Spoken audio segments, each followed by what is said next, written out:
The New Car 2026, a story of speed, soul, and the future. The year was 2026, and the world no longer sounded the same. Cities no longer roared with chaotic engines or clouds of smoke. The air was cleaner, the streets quieter, and the cars, those weren't just machines anymore. They were intelligent companions, learning, adapting, and sometimes, feeling. Among them all, one car changed everything. They called it Project Aurora. Chapter 1: A World on the Edge of Change. In 2026, driving was no longer about steering wheels and pedals. Most vehicles moved silently under artificial intelligence, guided by satellite networks and real-time traffic consciousness. Humans had become passengers in their own inventions. But people missed something. They missed the connection. They missed the feeling that the car was alive, responding not just to commands, but to emotion. That's where Armin Vale came in. Armin wasn't a billionaire CEO or a flashy influencer. He was a quiet automotive engineer who believed cars had souls, or at least, they should. For 10 years, he worked in the shadows of the global auto industry, watching companies focus only on speed, screens, and profits. No one cared about passion anymore. So Armin disappeared. And in 2026, he returned with something impossible. Chapter 2: The Birth of the New Car.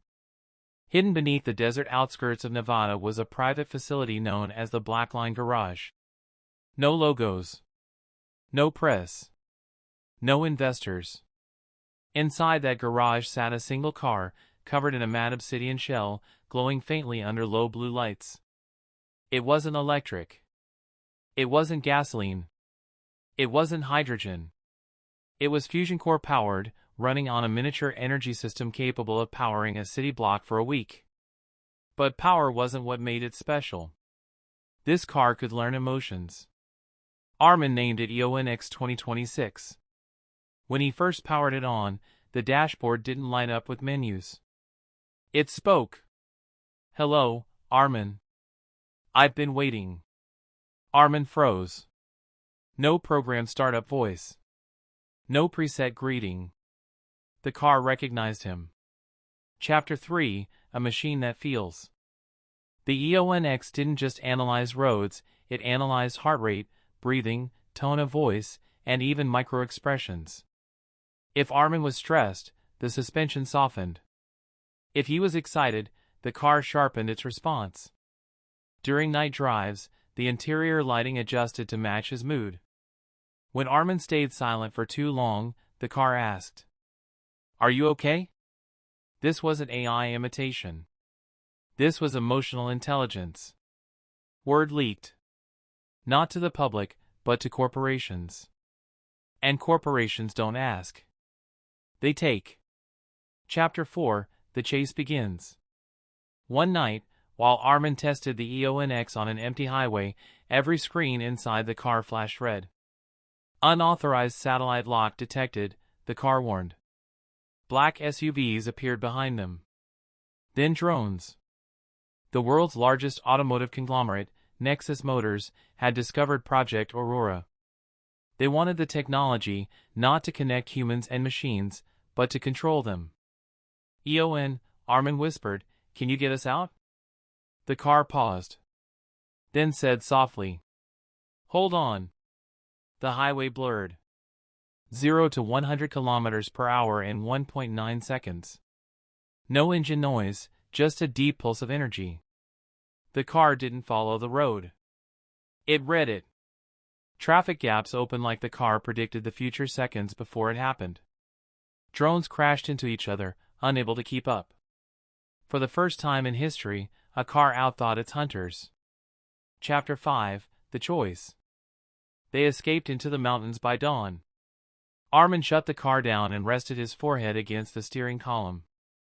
"You're more than a car," he said quietly.